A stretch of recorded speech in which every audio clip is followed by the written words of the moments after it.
Salt is playing mind games with a cockroach leg. The inventor is trying to control the insect's limb with his brain. We're trying to build intuitive interfaces to the mind. We're trying to capture the thoughts that you're having and understand them to interface with software. We're working towards building a device that can build real objects with just your mind, and along the way we're learning about neuroscience. Salt starts out with music, whose sound waves are similar to electrical patterns of the brain, to identify the frequencies that stimulate the cockroach leg. The waves bring the insect's muscles to life, the leg moves, and computer software keeps a record. What we do with the software is we capture how the leg moves to which particular stimulus. So we have lots of different wavelengths in the music, and we can find out which one will actually stimulate it in a controlled fashion. So in this way, the computer learns how to control the leg. Once that lesson is learned, Salt dons a neuro headset that reads the electrical waves being emitted by his brain. The system is trained to read his thoughts, in this case the waves created by the intention to move the roach's leg. So I captured how I'm thinking about pushing the leg, and then when the computer detects that again, it then passes that information on from what it's learned about the cockroach leg to be able to control it. So we're controlling the leg with your mind. The ultimate goal, says Salt, is to develop software that will establish a direct connection between the brain and a computer, and that is already happening. Smile, and it's the holding of the muscles. Salt is working with teenager Sergio Seguel, who has invented a robot hand. They're using Salt's research to control the hand using mind signals.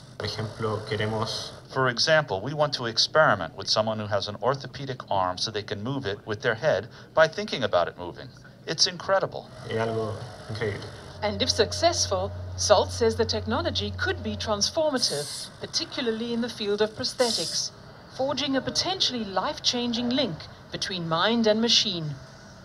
Hello everyone, welcome to GGN. Today is Wednesday, November 28th, 2012, and I'm Darko. Alright, I'm going to cover eugenics today. I've been covering the Middle East a lot in the economy, but today is strictly eugenics and cyborgs and, quote, science fiction, right?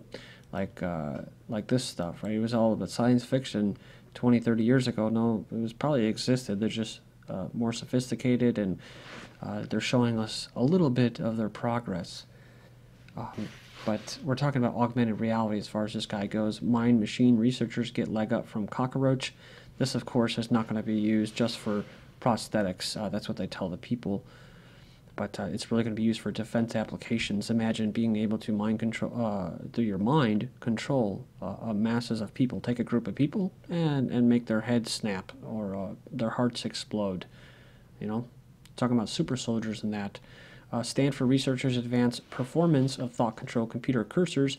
The researchers have designed the fastest, most accurate mathematical algorithm yet for brain-implantable prosthetic systems that can help the disabled people maneuver computer cursors with their thoughts, or eventually have cyborgs and robots be able to move things, not just move things independently, autonomously as a robot without being controlled by an outside source, but then actually being able to interface itself with other computers.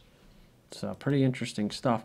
Neuroscientists, that's what we're talking about, neuroscience successfully controls the dreams of rats. Could humans be next? Like I said before, probably already been doing this since technology and microwaves were designed back in, what, at least the 50s? So, you know you're getting attacked in your dreams by these a-holes. And this is, of course, for mind control from September 3rd, 2012. Go in there and check it out. I've covered that before. Microsoft files patent for augmented reality smart glasses. We know that Google has created this. Google's Project Glass. Google is planning to deliver an augmented reality glasses to developers earlier next year and then follow with a release to consumers in 2014. But a patent was applied for by Microsoft and described how the eyewear could be used to bring up statistics over a wearer's view of a baseball game or details of characters in a play. So kind of like the Terminator, right? U.S. super soldiers of the future will be genetically modified transhumans capable of superhuman feats. So this is just to give you some background lay the foundation for what we're talking about here. And then you got James Holmes, Inmate's Strange Tale of Confession and Suicide's Efforts. Of course, they start off with this article basically discrediting this witness and anything that he said. Well, of course, because they have a lot to hide. This individual, James Holmes, was most likely a mind control patsy, part of an experiment in Colorado, like the earlier project was a Project Monarch or MK Ultra, one of those back at Columbine back in the 90s, where they started targeting mostly Christians. Most people don't notice that. But it goes on here and it says, yeah, it would be virtually impossible for this individual to have any communications with Holmes while he was in prison. But he said that the sporadic conversation continued even after Holmes was moved to another cell in the area, saying that Holmes told him he felt like he was in a video game during the shooting, that he wasn't on his meds and nobody would help him. He also mentioned NLP, presumably neuro-linguistic programming, a much scorned and outmoded approach to psychotherapy, because it's supposed to help people right now. It's for defense. It's for killing people and controlling people and carrying out psychological operations, and claimed to have been programmed to kill by an evil therapist. He was known to be to see a therapist. That's well known. And the therapist said that he was in pretty bad shape. So he said when he got out of his car, he said he wasn't programmed anymore. Sounded kind of crazy. He was trying to run it by him, basically. So there you go. Mark Dice is trying to chop this story up and discredit it. Really, really nice. Someone asked me about Mark Dice. I don't know about him. I don't know if he's a shill. It's hard to tell, right? But I don't trust the guy. Jesse Ventura, I think he's a little bit lucky, and I think he has a good heart. So that's just what I think about it. But I can't stand The Onion, like I said yesterday. That story, that news source, it's not even a news source, it's a satire. But I don't respect it as any kind of source of information. But people like Mark Dice, or I've seen other on YouTube, that basically act as if they're conspiracy theorists and attack other conspiracy theorists, I don't really have much respect for either. I don't consider myself a conspiracy theorist. I try to take a bunch of facts and information and present it and let people make their own decisions. So, all right. So part of the thing with programming and super soldiers and just the military in general is self-destruct. When the soldier is no longer useful, they self-destruct, i.e. they kill themselves or they attempt it, much like James Holmes was trying to do with his half-ass attempt in prison. You probably heard of that.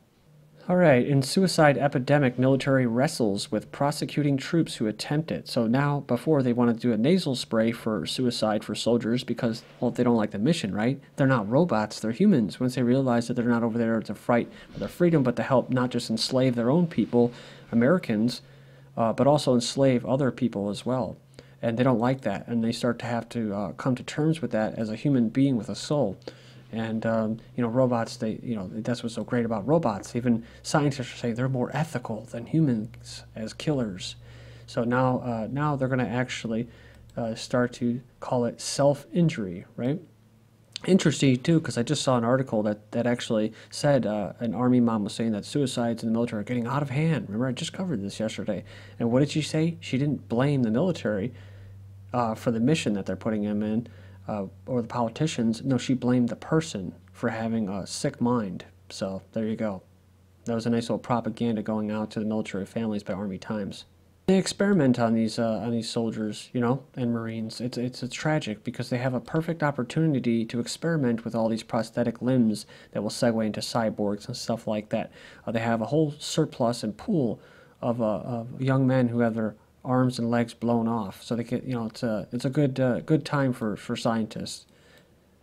BBC 3 revives Dark Edge with assisted suicide sitcom. So yeah, they're under fire.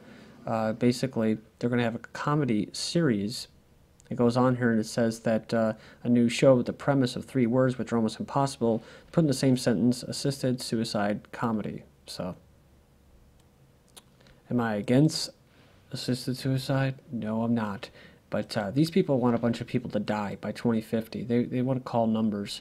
And just people need to be aware of that why they're rolling this out at this particular time. DARPA wants Army, and of course, like I've said before, imagine when they say that you're no longer fit mentally because you're a political deviant or something like that. You have anti-authority disorder, and they put you down. and they call it assisted suicide, right?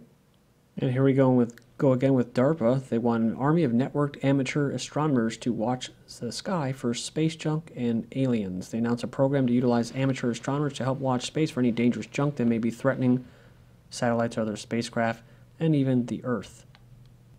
It's called Space View, and it goes on and it says that a U.S. Air Force program charged with cataloging and observing space objects to identify potential near-term collisions. So not all that exciting, but there's this. From November 8th, BBC prevents astronomer from listening for signs of extraterrestrial life on distant planet from the Telegraph. This professor who hosts the show with comedian Dara O'Brien said he had hoped to point the Jodrell Bank telescope at the planet, whatever this is, Threapleton Holmes B, after it was discovered live on air last year, and listen for signs of life, but he claimed that he was being prevented from doing so because the corporation was concerned that a discovery of aliens could violate BBC regulations. Speaking on the BBC radio breakfast show this was a while ago, on Wednesday, November 8th, the professor said the BBC actually said, you can't do that, we need to go through the regulations and health and safety and everything, because they care so much about health and safety, in case we discover a signal from an alien civilization. I said, you mean we would discover the first hint that there is other intelligent life in the universe beyond Earth live on air, and you're worried about the health and safety of it? It was incredible. They did have guidelines and compliance. Then what will NASA do with the donated National Reconnaissance Office telescopes? That's right. So it goes on here, says that they donated to NASA these big spy satellites. So I wonder what they're going to do for them. Because NASA also isn't allowed to use the telescopes for any Earth observing missions. 1, 2, Kalamazoo. 3, 4, Jersey Shore. 5, 6, West Phoenix. 1008, 1009, Dallas, Denver, Anaheim. 35,023, Puget Sound, and Miami. So that was actually a T-Mobile commercial that someone sent me the link to from July 2012, and I was making it nice and cute to see all those cell towers, beaming you with electromagnetic frequencies, causing radiation, sterilizing, headaches, all sorts of issues, especially with mind control, because satellites, besides satellites and microwaves, these cellular towers are also responsible for behavior modification methods. And, like how they like to make it so cute about all these towers, just like that one story where people were complaining about this tower being put over somewhere. They weren't complaining about the health issues. No, they weren't. They were complaining about how ugly it was. These people are complaining too. Cell tower regulations frustrate homeowners. Basically, they have these cell towers right on top of their house, a short distance from her son's bedrooms. They were surprised they weren't notified. Well, like I said, you're never notified. They just do it and they tell you later, tell you to like it. See here, and they tell you that it's safe, right? That the cell phone towers are safe as long as the facility adheres to federal regulatory requirements limiting human exposure.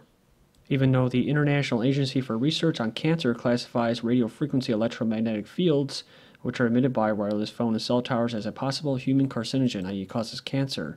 You can check out the link here, long-term effects of electromagnetic radiation. Prolonged exposures, tumors, irritable bowel disease, damage to intestinal mucus lining, colon cancer, and more sensitive colons, among many other things like I mentioned. Back in 1999, they basically increased the radiation exposure limit, in spite of the danger to their customers, to make money.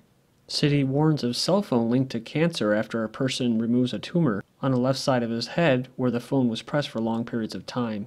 Thank you.